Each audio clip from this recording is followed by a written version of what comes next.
Welcome back, guys. Let's see what's happened to Harry's broom in the Quidditch match. At these words, Hermione seized Hagrid's binoculars. But instead of looking up at Harry, she frantically searched the crowd. "What are you doing?" moaned Ron, grey-faced. "I knew it," Hermione gasped. "Snape, look!" Ron grabbed the binoculars.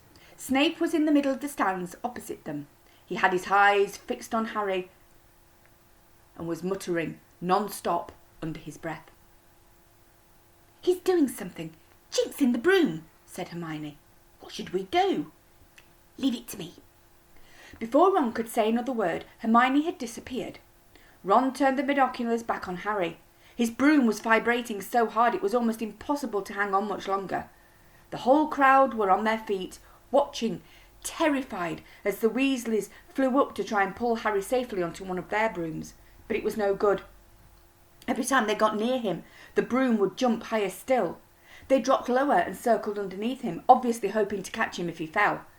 Marcus Flint seized the quaffle and scored 5 times without anyone noticing. "Come on, Hermione," Ron muttered desperately. Hermione had fought her way across to the stand where Snape stood, and was now racing along the row behind him.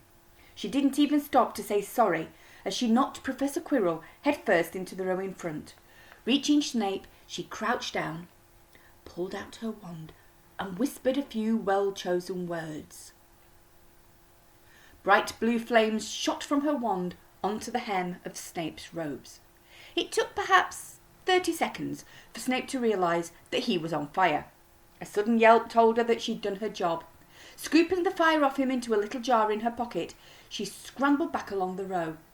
Snape would never know what happened. It was enough. Up in the air, Harry was suddenly able to clamber back onto his broom. "Neville, you can look," Ron said. Neville had been sobbing into Hagrid's jacket for the last 5 minutes. Harry was speeding towards the ground when the crowd saw him clap his hand to his mouth as though he was about to be sick. He hit the pitch on all fours, coughed, and something gold fell into his hand. "I've got the snitch!" he shouted, waving it above his head, and the game ended in complete confusion. "He didn't catch it, he nearly swallowed it." Flint was still howling 20 minutes later, but it made no difference. Harry hadn't broken any rules, and Lee Jordan was still happily shouting the result. Gryffindor had won by 170 points to 60. Harry heard none of this, though. He was being made a cup of strong black tea back in Hagrid's hut with Ron and Hermione. "It was Snape," Ron was muttering. "Hermione and I saw him. He was kissing your broomstick and muttering. He couldn't take his eyes off you." "Rubbish," said Hagrid, who hadn't heard a word of what had gone on next to him in the stands. "Why would Snape do something like that?" Harry, Ron and Hermione looked at each other, wondering what to tell him. Harry decided on the truth. "I found out something about him," he told Hagrid. "He tried to get past that 3-headed dog at Halloween. It bit him. We think he was trying to steal whatever it's guarding." Harry dropped the teapot. "How do you know about Fluffy?" he said. "Fluffy?"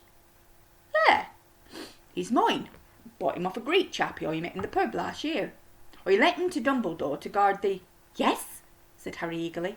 "Now don't you ask me any more," said Hagrid gruffly. "That's top secret, that is." "But Snape's trying to steal it." "Rubbish," said Hagrid again. "Snape's an Hogwarts teacher.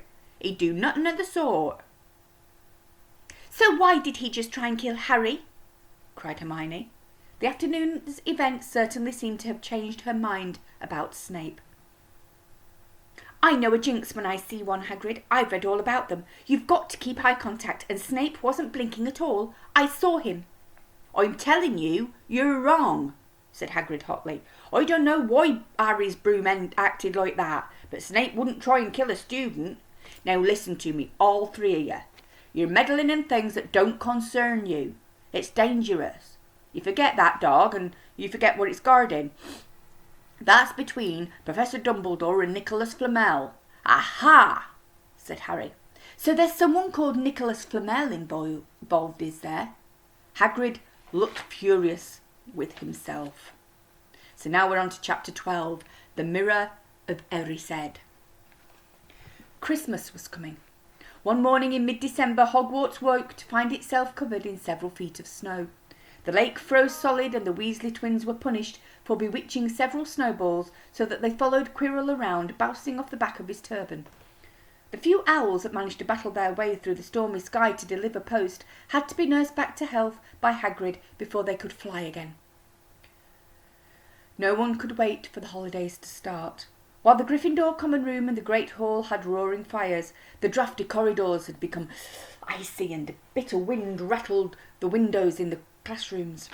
Worst of all were Professor Snape's classes down in the dungeons, where their breath rose in a mist before them, and they kept as close as possible to their cauldrons.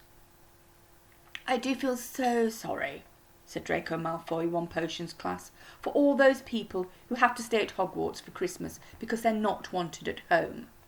He was looking over at Harry as he spoke. Crabbe and Goyle chuckled.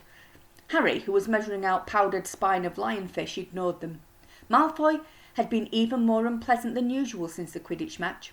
Disgusted that Slytherin had lost, he tried to get everyone laughing at how a wide-mouthed tree frog would be replacing Harry as Seeker next. Then he'd realised that nobody found this funny because they were all so impressed at the way Harry had managed to stay on his bucking broomstick. So Malfoy, jealous and angry, had gone back to taunting Harry about having no proper family. It was true that Harry wasn't going back to Privet Drive for Christmas. Professor McGonagall had come around the week before, making a list of students who would be staying for the holidays, and Harry had signed up at once. He didn't feel sorry for himself at all. This would probably be the best Christmas he'd ever had. Ron and his brothers were staying too because Mr. and Mrs. Weasley were going to Romania to visit Charlie. When they left the dungeons at the end of potions, they found a large fir tree blocking the corridor ahead. Two enormous feet sticking out at the bottom and a loud puffing sound told them that Hagrid was behind it. "Hi, Hagrid. Want any help?" Ron asked, sticking his head through the branches. "Nah, I'm all right, thanks, Ron." "Would you mind moving out of the way?" came Malfoy's cold drawl from behind them. "Are you trying to earn some extra money, Weasley? Hoping to be gamekeeper yourself when you leave Hogwarts, I suppose. That hut of Hagrid's must seem like a palace compared to what your family is used to." Ron dived at Malfoy just as Snape came up the stairs. "Weasley!" Ron let go of the front of Malfoy's robes. "He was provoked, Professor Snape," said Hagrid, sticking his large hairy face out from behind the tree. "Malfoy was insulting his family." "Be that as it may, fighting is against Hogwarts rules, Hagrid," said Snape silkily.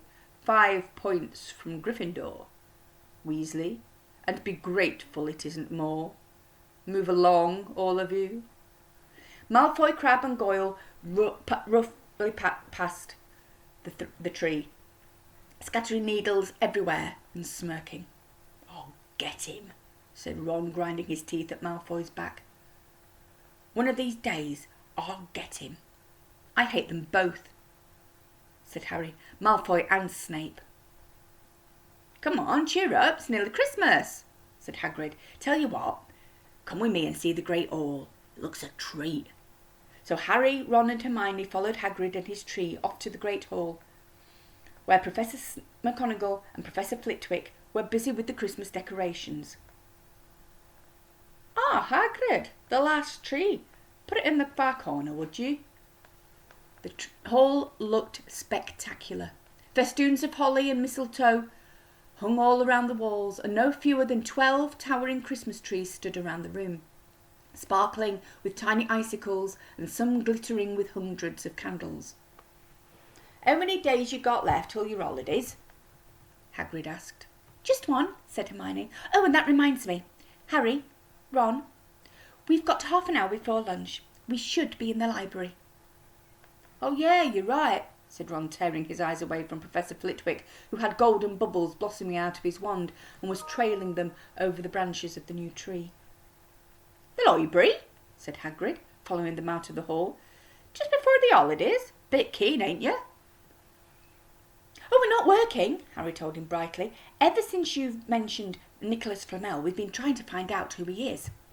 You what? Hagrid looked shocked. Listen here, I've told you, drop it. It's nothing to you what that dog's garden. We just want to know who Nicholas Flamel is, that's all, said Hermione.